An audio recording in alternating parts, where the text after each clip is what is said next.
In 2015, Emily Nuttall found herself in the depths of despair. Ravaged by an eating disorder, she attempted to take her own life and was taken to hospital, handcuffed and under police escort. She could think of no other way out, until she was passed the number for her local Mind support line. Counselor Emily Liddon picked up. It was a conversation that set her on the road to recovery and unquestionably saved her life.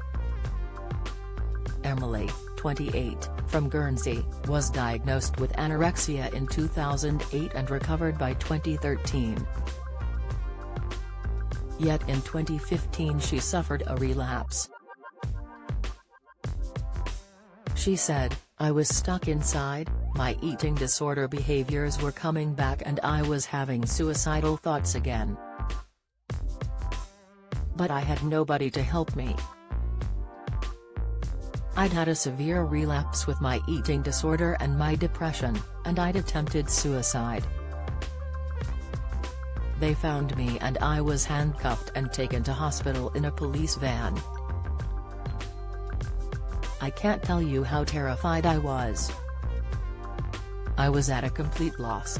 I couldn't understand what was happening to me until one of the support workers gave me a number for my local Mind." Emily picked up. She listened to me speak, then just said, "I'll be there in 2 hours." Emily rescued me. She came to see me, twice a week, for my whole time in hospital. She helped me process how I was feeling, without feeling shame. On Friday, 6 years on from that initial phone call, the Daily Express reunited both Emilys in the Channel Islands. The two have become firm friends, and in the new year Emily, who once thought herself so worthless she was prepared to take her life, will start training to become a professional counselor so she can help those in the same desperate situations she once found herself in. It is proof that no matter how hopeless the situation, help is always at hand and recovery is possible. Emily, who is single, says a perfect storm of physical health disabilities, family breakdown, trauma and bullying led her to feeling she had lost control of everything in my life. Her eating disorder was a way to punish herself, she said. Emily added, "I was fully prepared to end my life. I couldn't deal with how I was feeling, and for a lot of my life I wore a mask. It made me forget everything that was happening. But it slipped and led me to being sectioned after attempting to take my life. When I was sectioned I was left in a room with a leaflet for Mind. I called and was met on the other end of the line by Emily. It was such a massive relief, and I remember her voice was so calm and warming. I was distressed and disorientated, and she said she would come and see me and help. And she did. She sat and just said, 'Tell me how you feel.' We started a conversation. She listened and didn't judge me, she just saw me as a human being and not an illness, and that was so important. It was the phone call that saved my life." The Daily Express and Mind have joined forces to put mental health front and center of the national conversation. Our By Your Side Christmas campaign aims to raise a significant sum so Britain's leading mental health charity can continue to provide life-saving support. Last year it faced its highest level of demand since it was founded in 1946, after being approached by 20 million, about a third of the UK population. And each month the charity's infoline receives 8,000 calls, equal to 258 a day or 11 every hour.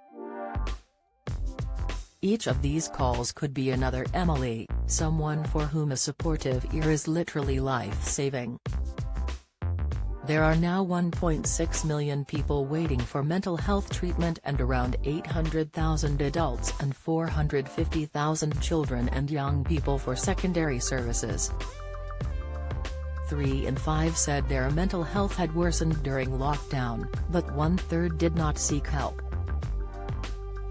Mind says millions more are now living on borrowed time and is calling on the government to commit £1.5 billion to treat children and young people over the next 3 years as the COVID fallout continues. No one is immune from the devastating impact of mental ill health, and COVID has turned what was already a crisis into a national emergency. Emily said, "I'm one of the millions of people who struggled with their mental health. Because of that, I know just how serious this situation is. We might seem to be just about coping, but for many of us that couldn't be further from the truth. The weight of everything we've been through, the trauma, the loss, the anxiety, is crushing us.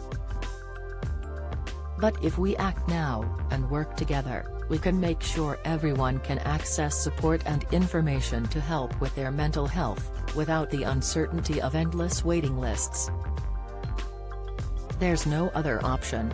If I can help someone else through the situation I found myself in, then that would be the greatest gift I could ever give." People with lived experience like me know firsthand what it's like. It's very hard to explain to someone who hasn't been through similar situations. I would encourage anyone suffering on their own to pick up the phone and speak out. Taking the first step towards seeking help is difficult but the most important. Since that phone call, Emily has been by my side ever since. Without her, I wouldn't have survived the pandemic, either. Like millions of us, the lockdowns took me to a really dark place.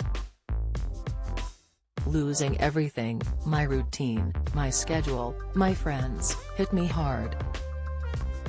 The worst nearly happened. Emily told me, "I'm not going anywhere." Every single day during lockdown, she rang me. Without Mind, I probably wouldn't be here today. And in a rallying call for the public to support our Christmas campaign, she added, "Your help really is needed more than ever because my story isn't unique. And it breaks my heart. Sadly, it's not getting better fast enough." Waiting lists for treatment have risen. People are suffering in silence, because they feel they have no other option. It's devastating and we can't let this continue. Mind saved my life. And this Christmas, you could do the same for someone else like me. Emily Litton said, "It's really important to pick up the phone rather than struggle in silence. It's important to speak to anyone. The first step is admitting you need help, and that is the most difficult. But there is nothing to be ashamed of because we are all human beings and we are all vulnerable. In the same way we might go to the GP with sinusitis, support from Mind is available for people who need to speak to someone about what is going on."